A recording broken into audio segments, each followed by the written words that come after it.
Story time. I'm going to tell you a story about a revival when this prophet preached a sermon, Only Fools Go to Hell. Now, this was preached back in 1986, and I was in California. I had never been to a revival. I had never heard about hell, and I really had never heard about a prophet. And I was invited by some friends to come to this revival services. And he was preaching about hell. And he was talking about gnashing of teeth. He was talking about a place where there is no presence of God. Now, mind you, I had never heard of this, of hell. I didn't really know who he was talking about when he said that you must be saved, you must be born again. The only way you can enter into the kingdom of heaven, you must be born again. I mean, this sermon was in 1986, and it shook me all the way until now. And I'm going to tell you this story because I remember a guy that he had prophesied on, and the man did not listen. This church was probably about 2,000 people. And it was a young church. I would say everybody between maybe the ages, of,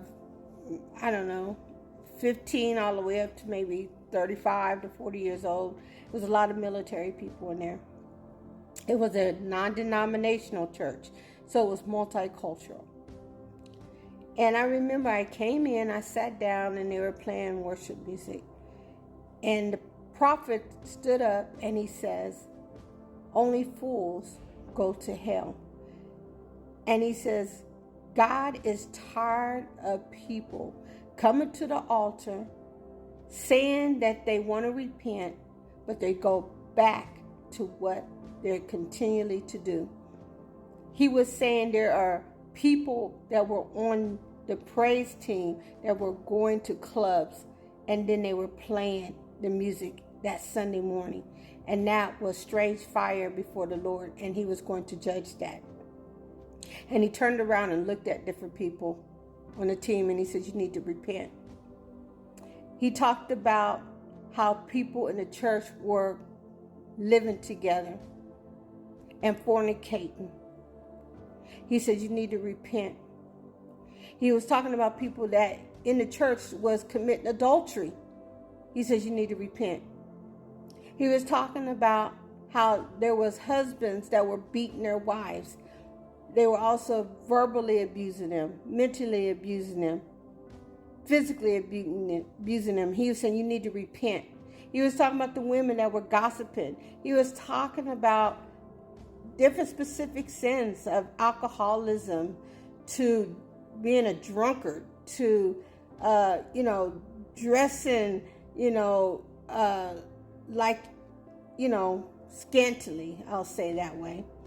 He was just bringing out all different types of, sins, hatred. He was talking about how God hates hatred and abortion. He was talking about shedding of innocent lives. But what stuck to me when he said there's a man in this congregation that God has given a warning to you.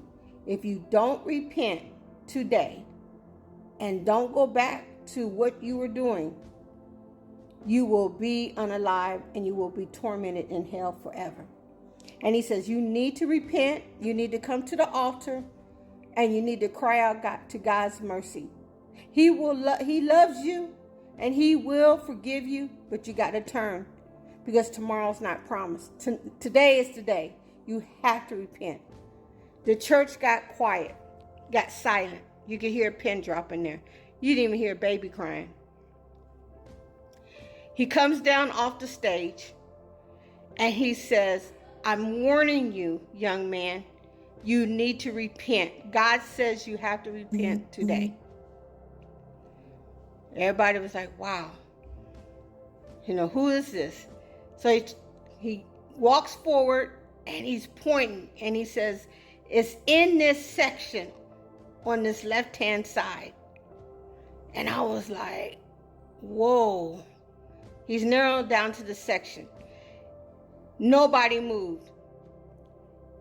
He walks down the aisle and he stands in a row. Now I'm in this row that he's talking about. It was me and some friends. It was probably about 10 people in a row. And he says, this person is in this row. Well, I knew it wasn't me because he said it was a man. So he says, it's somebody between these 10 people. Is a young man here that needs to repent. Nobody said nothing. Nobody moved. He says, okay. He says, God says you're being hard-headed. I'm telling you, if you don't repent and you don't come forward, he's going to expose everything that you did, and you're going to be tormented in hell for eternity. He's trying to get your attention. He's trying to show you that he loves you, but he don't want you to be a fool and go to hell. He wants you to repent and turn from your wicked ways, young man. You have to do it today. I'm telling you, your tomorrow is not going to be promised. Nobody moved. Still quiet. He walks on the other side and he says it's between these 3 people. Now at this point, now you kind of know who it is, because it was a woman and 2 men. That was where he was pointing at. And he was looking at a specific man, and I remember this guy that he was looking at, of some of the things he was doing, but I don't know him. I just remember seeing him on the streets of where I lived at. And he says, young man, I'm telling you, I'm begging you to repent. If you don't repent, you're not going to make it tomorrow. You're not going to. Matter of fact, you will not see tomorrow. You're going to see eternity, hell, damnation. You're going to be tormented. Nobody moved. Everybody was staring. And he stopped and he looked at the guy and he says, you know who you are. You know who you are, young man. But God says you don't want to repent. So you have free will. It's your choice. And he walks away. He walks back on stage and he says, I done what God told me to do.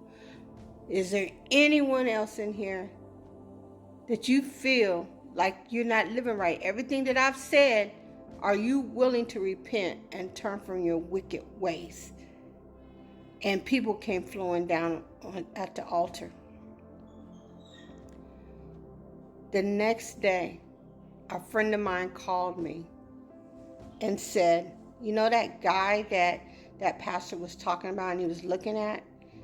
He was found unalived in his car, shot up. And it was on fire. It's all over the news. This is 1986, so everything had to be on the news. I went to church that next Sunday, and the pastor started talking about it. I just remember that man had an opportunity and God was pleading with him, and he didn't want to repent. He didn't want to change. He didn't want to repent.